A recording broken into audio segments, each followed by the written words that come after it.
A Santa Viña es una empresa que como nombre es nuevo, pero en realidad somos 4 generaciones. Mis bisabuelos ya eran viticultores, pero bueno, hace más de 20 años que la empresa cerró, solamente vendíamos la uva y pues cuando yo llegué al mundo profesional y en una crisis un poco de fondos en mi otro trabajo y en mi otra formación, porque yo soy arquitecta y de eso sigo trabajando y sigo viviendo y compatibilizándolo con este proyecto, pues entonces pensamos en cómo retomar esta actividad, cómo reconvertirnos y cómo marcar la diferencia en el territorio en el que estábamos trabajando. Nosotros tenemos unos viñedos de Garnacha Tintorera, que es una uva que se plantó después de que llegase la filosera a este país en el siglo XIX. Tenemos una uva que no se pagaba muy bien, que se utilizaba para elaborar otros vinos como complemento, y había muchas investigaciones y mucho trabajo realizado ya para poner en valor esta uva y qué se podía hacer con ella. Entonces, bueno, nos acordamos un poco de unos vinos históricos que se habían dejado de producir, que era el vino tostado, y empezamos a ver cómo se podía elaborar eso con la uva que teníamos. Somos muy conscientes de que tenemos que cuidar el territorio y que tenemos que elaborar de una forma que haga la producción compatible con el permanecer en el tiempo, ¿no? Entonces nosotros trabajamos el viñedo de una forma regenerativa, producimos muy poquita cantidad porque una de las de las limitaciones más importantes que yo tenía al empezar con esta idea era que, claro, los recursos son limitados y entonces yo tenía muy poco viñedo y necesitaba hacer algo de alto valor con esas pocas unidades que yo podía producir. Entonces, pues el vino tostado era un muy buen producto en ese sentido porque nos permitía, a través de un proceso muy largo y muy complejo, ir añadiendo valor al producto en un montón de etapas que requieren mucho cuidado y requieren mucha dedicación, pero que se podía conseguir un producto de calidad que marcase la diferencia. Estamos localizados en Garrúa de Valdeorras, como ya nos ha contado Javier. Estamos en el fondo de un valle con una población bastante envejecida, somos 3.000 habitantes. ¿Y cuál es el gran reto del emprendimiento femenino en este lugar rural en concreto? El ecosistema de emprendimiento. En Arroba de Valdeorras no hay ningún coworking al que tú puedas ir, no hay ningún sitio en el que tú digas, bueno, puedo tener contacto con gente que está en el mismo sector, más allá de tus propios compañeros de la denominación de origen y los propios bodegueros. Digamos que es un mundo muy pequeño. Entonces, esta generación de este ecosistema y de estas redes de apoyo y de contacto en el rural ahora mismo es cada día menos difícil, pero es difícil. Yo tengo la ventaja de que, bueno, pues soy joven, me entiendo bien con las nuevas tecnologías y puedes estar en todas partes. Pero yo no tengo fibra óptica en mi casa de la Rúa, por ejemplo. Entonces eso es un hándicap muy importante. Que en el rural necesitamos medios y necesitamos que las cosas lleguen.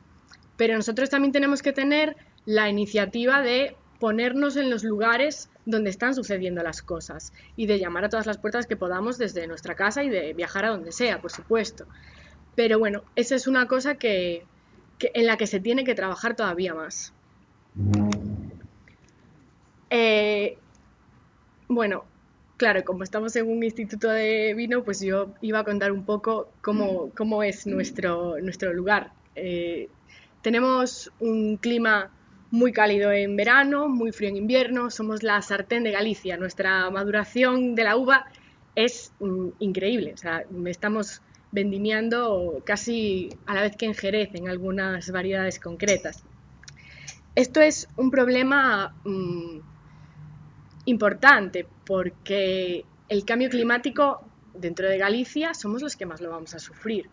Entonces las empresas de nueva creación, bueno, y las antiguas por supuesto, pero las de nueva creación tenemos una responsabilidad muy importante respecto a esto, porque somos los que podemos marcar la diferencia y marcar el camino de cómo se pueden hacer las cosas para que perduren en el tiempo.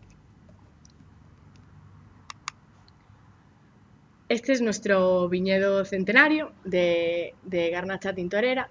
Como podéis ver, estamos en el mismo fondo del valle. Se ven montañas por todas partes. Y aquí quiero hablar un poco de cómo elegimos esa problemática y esa... Bueno, cuando empiezas a estudiar sobre emprendimiento y qué tienes que hacer para tener una idea que llegue a algún lado, ¿no? Todo el mundo te dice, tienes que buscar una necesidad en el mercado. Sí, tienes que buscar una necesidad en el mercado. Eso es totalmente cierto. Tienes que vender tu producto. Pero tienes que saber qué tienes. Y tienes que saber de qué dispones y cómo lo puedes utilizar. Porque no te puedes hundir por el camino. Porque si eres emprendedora en solitario, si no estás tú en el proyecto, no hay nadie. Hasta que eso sea más grande, ¿no? Entonces yo tenía un capital que era mi viñedo. No tenía dinero, pero tenía una viña. ¿Y qué se podía hacer con la viña? Pues vino. ¿Y qué vino se podía hacer? Pues un vino tinto joven o crianza. Había mucha gente que lo sabía hacer mejor que yo. Y el vino tostado, pues ya no quedaba nadie que lo hiciese. Entonces digamos que, bueno, ¿había mucho más trabajo que hacer ahí? Sí, y todavía lo hay.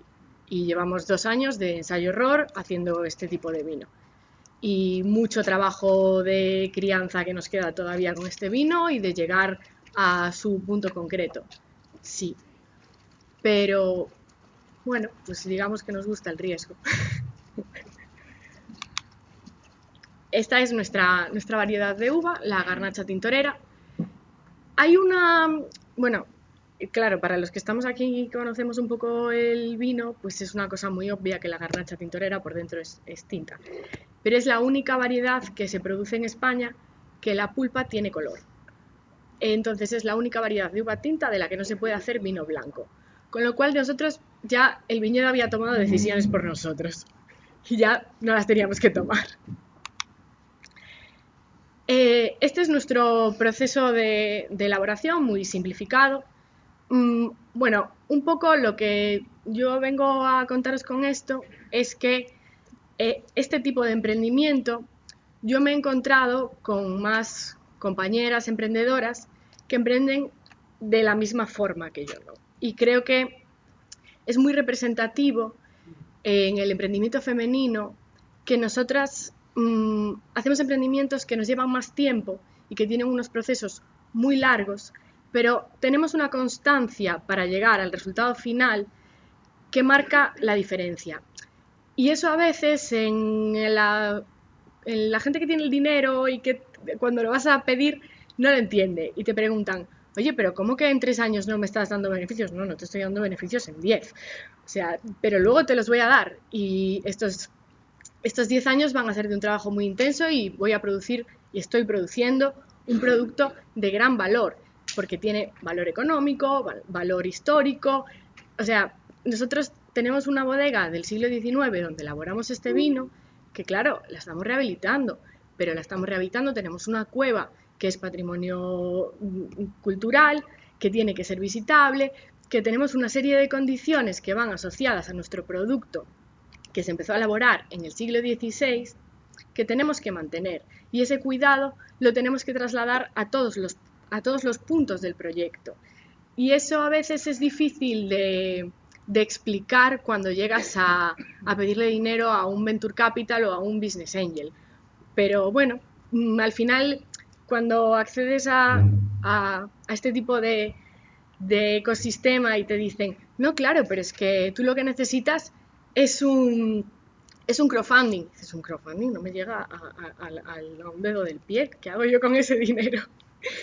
Pero bueno, ahora por ejemplo nosotros estamos preparando una primera ronda de financiación para la empresa y para nosotras es un reto importantísimo, es un hito en nuestra empresa poder llegar a esa primera ronda de financiación. Estamos trabajando muchísimo para conseguirlo, pero es verdad que nos lleva más trabajo que a otras empresas, porque nosotros el día que generemos beneficios es dentro de un poquito más de tiempo que la media de las empresas en el sector masculino. Bueno, como os comentaba antes, este emprendimiento concreto, y yo creo que todos los de nuestro sector, tanto vitícola como femenino como rural, es una intersección de muchos sectores, tienen que ser un motor de cambio. Y pues yo creo que en el año 2023 que estamos, no se puede plantear una empresa que no esté cimentada en estos valores. No son nuestra marca, sino que creemos que están de base de todo. Nosotros no nos definimos como una empresa que hace vino ecológico, que hace vino social, no. Nosotros hacemos un muy buen vino que además está sustentado en todos estos pilares. Pero estos pilares tienen que estar en todas las empresas si quieren tener algún futuro, porque si no, no son sostenibles y no es el mundo hacia el que queremos ir. Bueno, y por último, yo quería hablar un poco de oportunidades y dificultades que yo me he encontrado en el emprendimiento femenino. Aquí a mí se me intersecan dos factores, que es que yo empecé a emprender bastante joven. Este es mi segundo proyecto de emprendimiento. Yo trabajo como arquitecta por libre y con socios desde hace años. Entonces, claro, yo empecé a emprender cuando tenía 25.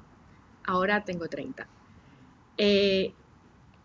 Para mí este tipo de jornadas son muy enriquecedoras, pero también me gustaría que fuesen un poco más abiertas, en el sentido de que si alguien quiere hacer alguna pregunta sobre cómo ha sido mi viaje en este emprendimiento, yo estoy totalmente abierta, y por eso he hecho una presentación un poco más corta, a responder a cualquiera que quiera saber algo sobre cómo está siendo esta experiencia, ¿no?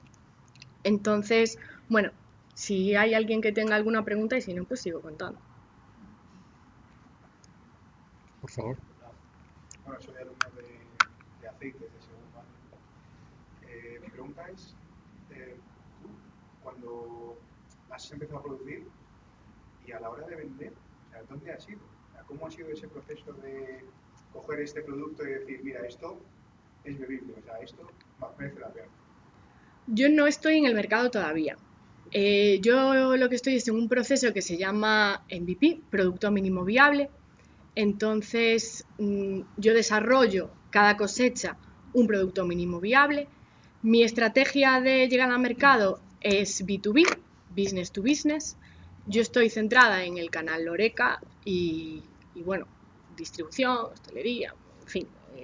Yo no vendo a consumidor final, digamos. Entonces, nosotros lo que establecemos es un sistema de pruebas. Entonces nosotros contactamos con un montón de empresas, las hay que nos dicen sí queremos participar en vuestras pruebas, no queremos. Esto lo hacemos a nivel internacional y llamamos a muchas puertas y tenemos un porcentaje de éxito relativamente alto para las personas que estamos trabajando en esto. Entonces, en la primera edición de la primera cosecha tuvimos el apoyo de EIT, que es el instituto, bueno, es un instituto de innovación tecnológica, que es una colaboración público-privada de la Unión Europea, que nos dieron un premio económico con el que pudimos hacer ese desarrollo de ese producto mínimo viable y llevarlo a los restaurantes para que lo valorasen y nos dijesen, bueno, pues esto encaja en nuestra carta, no encaja en nuestra carta, creemos que podéis mejorar aquí, que podéis mejorar en este otro sitio, si nos interesaría incluirlo, no nos interesaría incluirlo, no nos interesaría por esto. Nosotros hacemos un ensayo-error todo lo grande que podemos, digamos, hasta que tengamos la inversión necesaria, y ese es el empujón para el que hacemos esta ronda de inversión para llegar a mercado finalmente. ¿Alguna otra pregunta? Vale. Yo solo una.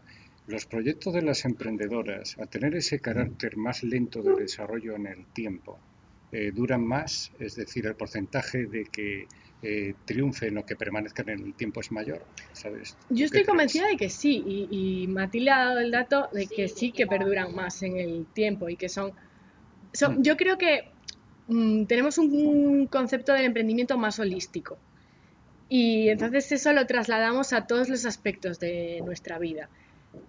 Como había presentado Matilde en las gráficas que nos ha enseñado antes, es un porcentaje menor el de mujeres que buscan emprender para hacerse ricas. En mi caso surgió de una necesidad. Yo o vendía el viñedo o hacía algo con él. O sea, no tenía más opciones, y venderlo me dejaba en una situación que si yo mañana tenía una necesidad económica, eso no me iba a cubrir.